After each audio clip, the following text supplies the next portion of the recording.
If I'm going 85 miles an hour, that's not fast enough. I don't get to the bottom of the mountain and say, oh wow, I was going 85. I was like, shit, I could have gone 86. That's like more my mindset. Hi self, I'm Lindsey Vonn, and I'm going on the record about all things skiing. Olympic skiing is solely about speed and going downhill as fast as you can. Technically, yes, but it's a little bit more complicated than that. In downhill skiing, it's about going as fast as you can. But the other disciplines are a little bit more complicated. There are actually 5 disciplines. There's downhill, which is the fastest, Super G, which is a little bit slower, but similar. There's giant slalom, which is more turns, and then there's slalom. And then there's the combined, which is a combination of downhill and slalom together. The skills are very different between the events. Slalom is much more technical, it's quick, you have 2 runs. Downhill is about speed and risk and danger, and there's only 1 run. So it's dramatically different. Most athletes who do the technical disciplines, which are slalom and giant slalom, have much different body types even from the speed skiers, which is downhill and Super G. I used to do all the events. Now I'm focused only on the speed events because I just think they're more fun. Ski gear is less important than technique.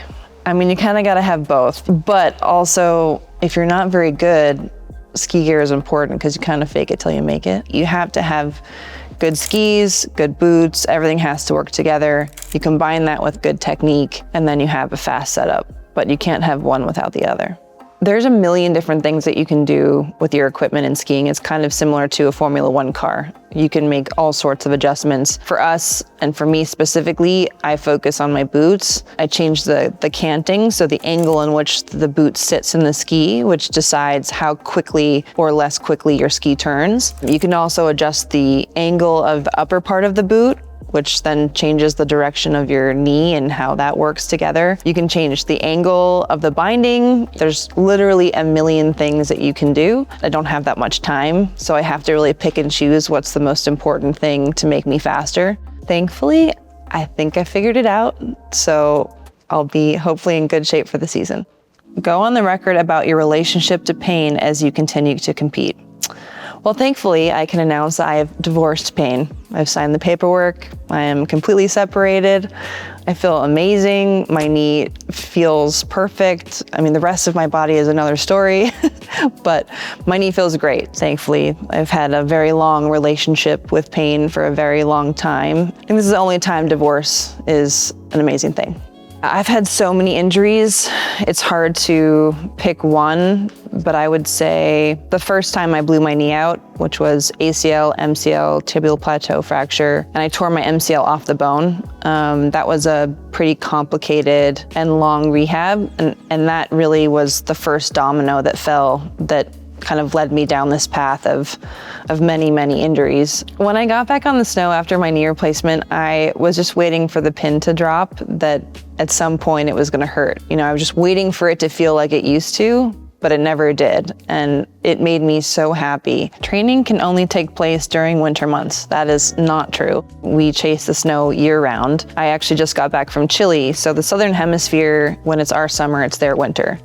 So we go to Chile, Argentina. This year I went to New Zealand as well. There's winter somewhere in the globe, 365 days a year. We chase it, and sometimes it takes a very long time to get there, but you can always find snow somewhere.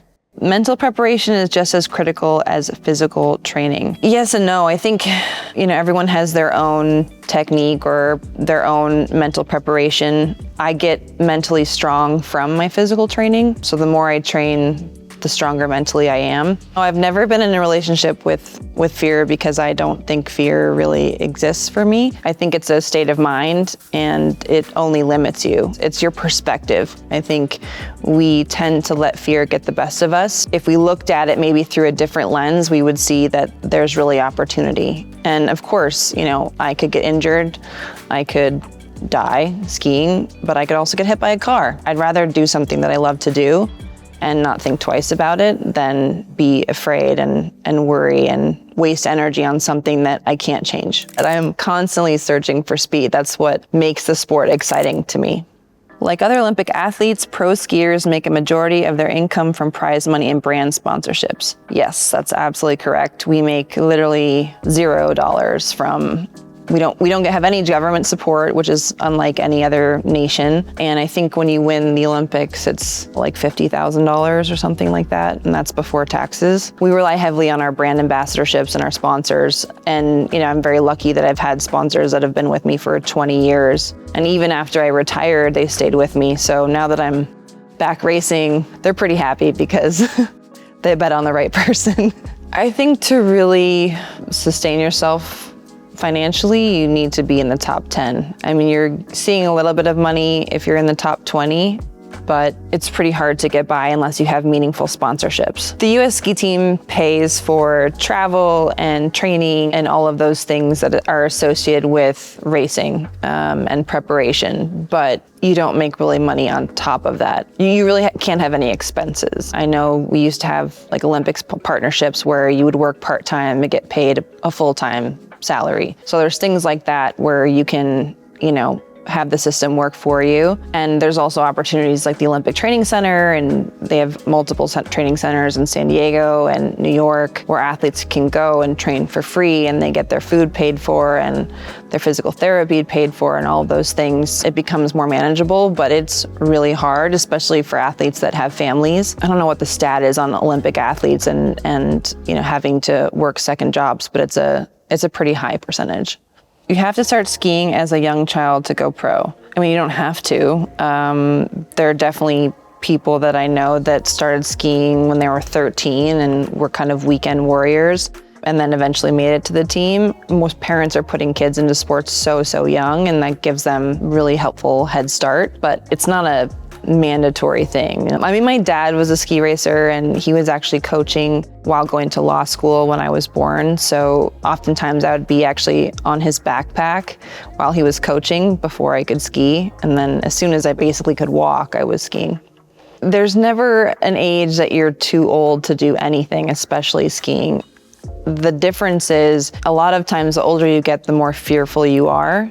And the fear is what actually makes you more prone to hurting yourself. Just approach skiing like you would approach anything else. You always approach it in a positive, optimistic way where you want to learn and get better. And I think if you approach skiing in that way, you're much more likely to enjoy it. And also, go on a sunny day where it's not too cold. You'll have a much better experience. You can hit the bars afterwards. It'll be so much better than going out in a blizzard.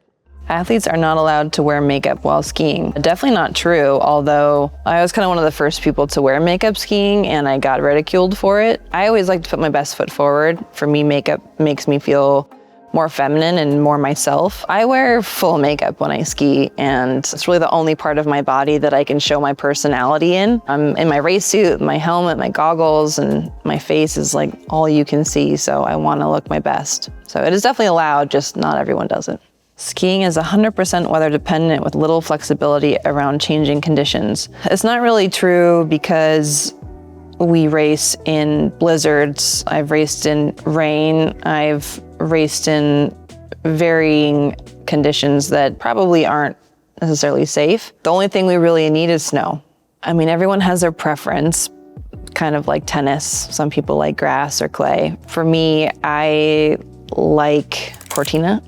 Snow, where it's really dry, but it's not chalky. For me, Cortina is probably the best snow on earth because it's the right combination of dry, but it's not too cold. Go on the record, what do you think viewers get wrong about the Winter Olympics? Well, the number one thing is that people think we only race once every 4 years. We don't. We race every single year. We have World Cups and World Championships every year. The Olympics are obviously the biggest event we have, the biggest event any athlete has, but we don't just train for 4 years for the Olympics. We have a lot of races, and it takes a lot to even get to that point. Well, I think in general, a lot of people have this weird assumption that, the Olympics are all about the Olympic Village, and it's all one big, dating pool.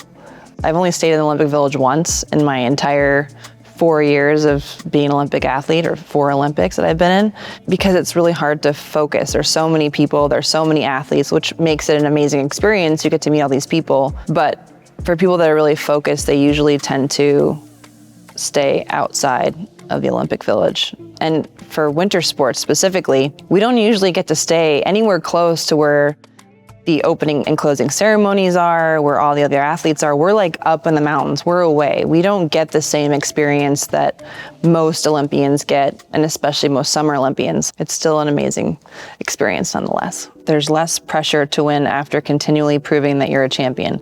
No, that's the opposite actually.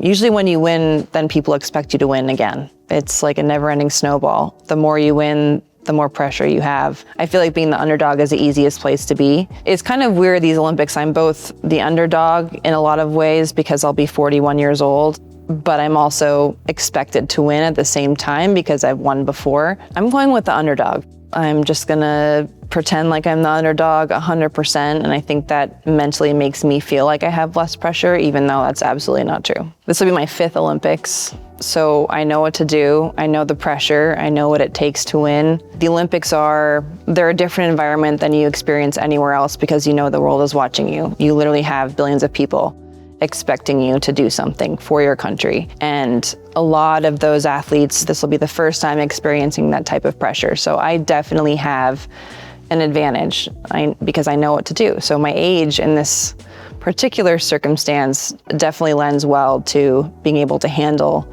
everything that comes with going to the Olympics. I mean, I think this Olympics is different for me in so many ways. In some ways, I have this sense of calm because I've done it so many times and I know what to do and I'm not really worried about it. At the same time, I have a sense of urgency that I've been away from the sport for 6 years. I believe in my ability and I think that will be enough to succeed.